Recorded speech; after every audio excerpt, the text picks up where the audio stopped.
पाकिस्तान बचने के रास्ते खोजने लगा। पाकिस्तान दुनिया भर में तनाव कम करने के लिए गुहार लगा रहा है और पूरी तरह पीटने के बाद इसी मजबूरी में 10 मई की दोपहर को पाकिस्तानी सेना ने हमारे डीजीएमओ को संपर्क किया। ट्रंप का ट्रंप तब तक हम आतंकवाद के इंफ्रास्ट्रक्चर को बड़े पैमाने पर तबाह कर चुके थे। ఏమంటున్నారు మోడీ గారు? భారత్ ఎప్పుడైతే దాడి స్టార్ట్ చేసిందో, భారత్ ఎప్పుడైతే పాకిస్తాన్ మీద ప్రతిదాడి స్టార్ట్ చేసిందో పాకిస్తాన్ గజ గజ వణికిపోయింది. ప్రపంచ దేశాల దగ్గరికి పోయి అడిగింది. అలా డీజీఎంఓలు వచ్చేసి మాట్లాడుతందుకు మమ్మల్ని వదిలేయండి అని చెప్పేసి సంప్రదించిర్రు. పాకిస్తాన్ డీజీఎంఓ మన డీజీఎంఓను సంప్రదించి మమ్మల్ని వదిలేయండి అని చెప్పేసి ప్రాధేయపడిర్రు అని చెప్పేసి మోడీ గారు చెప్తా ఉన్నారు. నిజమే కావచ్చులే, నమ్ముదాం. ఇంకేమన్నాడు?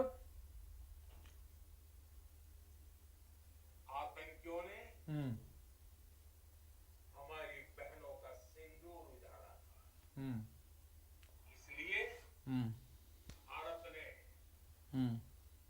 आतंक के ये हेडक्वार्टर्स उजाड़ दिए। भारत के इन हमलों में 100 से अधिक खूंखार आतंकवादियों को मौत के घाट उतारा गया है। आतंक के बहुत सारे आका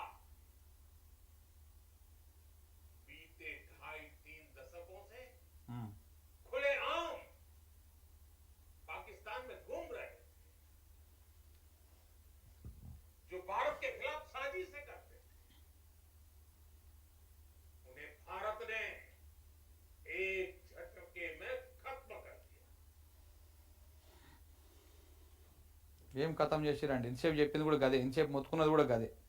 మీరు దెబ్బ కొట్టింది కూలీలను మాత్రమే. ఉగ్రవాదులు అనేటోళ్ళు కూలీలు. దాన్ని పెంచి పోషించి వాళ్ళకి జీతం ఇచ్చి నెల నెల భత్యం ఇచ్చి, అరే మీరు మంచిగా బతకండి, భారతదేశంలోకి జనాలను చంపిరండి, మంచిగా బతకండి, మంచిగా తినండి, బాగా తినండి, బాంబులు తయారు చేసుకోర్రి, పోయి భారతదేశంలో అశాంతి నెలకొల్పిరండి, రోజు ఒకరిని ఎక్కడనో ఒక దగ్గర బాంబులు పెట్టండి, జనాలను చంపండి, ఒక అశాంతి నెలకొల్పండి, దానికి మతం పుయ్యండి, మనదొక మతం వాళ్ళదొక మతం కాబట్టి ఈ మతాల మధ్య కొట్లాడదాము, ఇక్కడ ఈ మతం మీద ఉన్నటువంటి వాళ్ళు మనకు ఓట్లు వేస్తారు, అక్కడ ఆ మతం మీద ఉన్నటువంటి వాళ్ళకు ఓట్లు వేస్తారు. ఇదేదో జరుగుతున్నట్టుగా కనపడతా ఉంటుంది. మీరు మొదటి నుంచి కూడా చెప్పేది అదే, మీరు కొట్టేది కూలీలనే. టెర్రరిస్టులు అంటాడు కూలీనే. ఆ కూలీకి జీవత్యం ఇచ్చి అన్ని సౌకర్యాలు కల్పించి మంచిగా చూసుకుంటున్నటువంటి పాకిస్తాన్ను కొట్టిన రోజే ఇది అంతమైనట్టు. మీరు 100 మందిని చంపినా 100 మంది పిచ్చుకలను చంపినట్టే. అసలైన గద్ద, అసలైన కథ పాకిస్తాన్. పిచ్చుకల మీద మీరు బ్రహ్మాస్త్రాలు వేసి చంపేయడం. ఇప్పుడు భారతదేశ ఆయుధ సంపత్తికి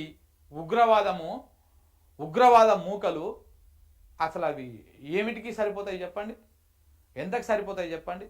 మీరు ఏడనో భారత భూభాగంలో ఉండి అక్కడ పాకిస్తాన్లో పాకిస్తాన్ మధ్యలో భూమధ్య భాగంలో ఉన్నటువంటి స్థావరాల మీద కూడా బాంబులు వేసేసారు. అంత టెక్నాలజీ వాళ్ళ దగ్గర ఉంటుందా? ఉండదు.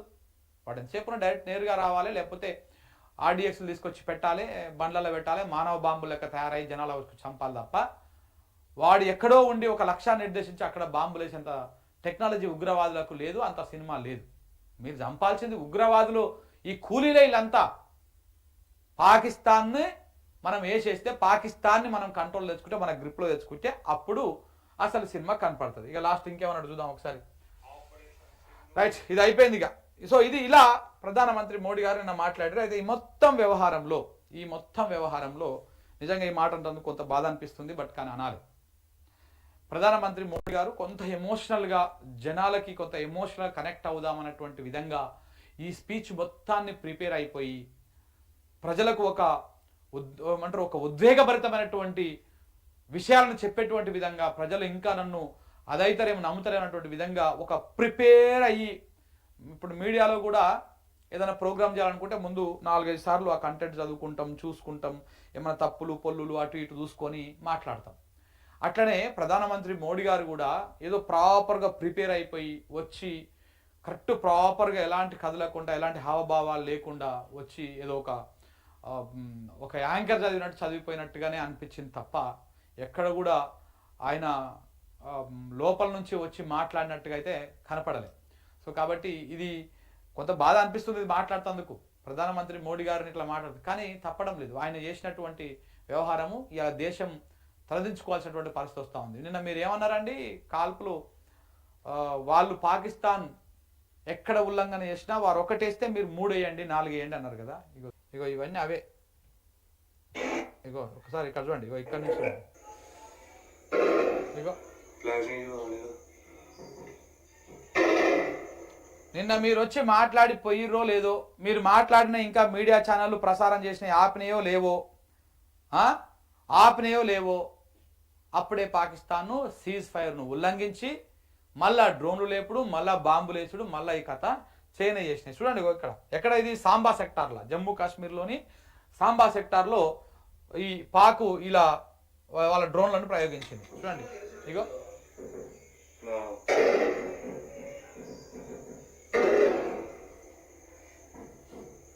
పాకిస్తాన్ ఈ రకంగా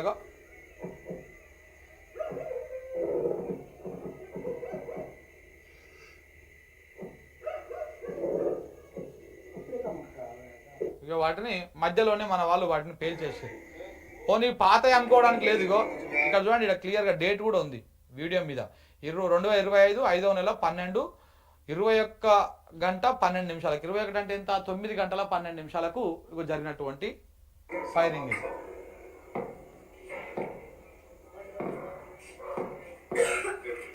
ఇక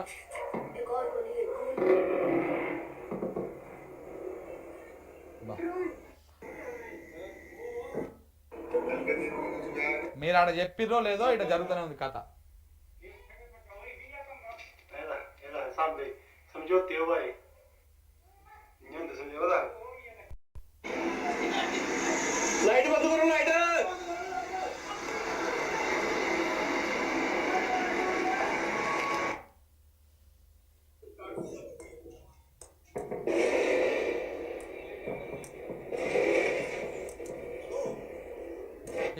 ఇట్లా వాళ్ళు చేసే కార్యక్రమాలు మాత్రం వాళ్ళు చేస్తూనే ఉన్నారు, వాళ్ళు చేసేది మాత్రము వాళ్ళు చేస్తున్నారు. ఇక ఇంతసేపు మోడీ చెప్పింది అవన్నీ కూడా ఉట్టి గాలి మాటల లెక్కనే అర్థమైపోయింది. మరి వాళ్ళు అన్ని వేసినందుకు మనోళ్ళు కూడా తిరిగి వేస్తే అయిపోతుండే కదా. మొత్తానికైతే ఆపరేషన్ నిలిపేయలేదు, ఆపేసినట్టే కాదు, నిలిపేసినట్టు ఏం కాదు. ఇక ఇదంతా ఇట్లా ఉంటే మోడీ కాక మన ట్రంప్ కాక ఏం చెప్పుకుంటాడు, ఇక మొత్తం నేనే ఆపిన యుద్ధాన్ని, పాక్ భయపడింది అని చెప్పేసి మన ప్రధానమంత్రి మోడీ గారు చెప్పారు. పాక్ భయపడింది, పాక్ గుండెల పైన బాంబులు పేల్చాం, ఒక్క దాడితోనే బెంబేలెత్తిపోయింది, ప్రపంచ దేశాలను ఆశ్రయించింది. ఆపరేషన్ సింధూర్ ఒక ఆవేదన, అణ్వాయుధాలను అడ్డుపెట్టుకుని ఉగ్రవాదానికి పాల్పడితే ఊరుకోం, పాకిస్తాన్తో చర్చలంటూ జరిగితే పీఓకే పైనే త్రివిధ దళాలు అప్రమత్తంగా ఉన్నాయి.